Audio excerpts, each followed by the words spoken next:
كنا له مقرنين وإنا إلى ربنا لمنقلبون।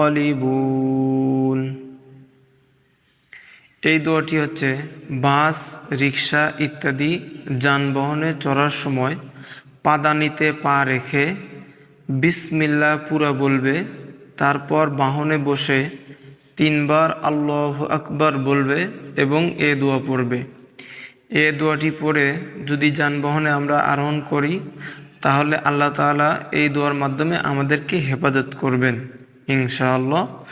দোয়াটি এখন আমরা বানান শিখে নিব, কোথায় কয় আলিফ টান আছে এবং কোথায় গুণনা হবে। অবশ্যই ভিডিওটি শেষ পর্যন্ত দেখবেন। সিন বা পেশ সুব, হালিফ জবর হা,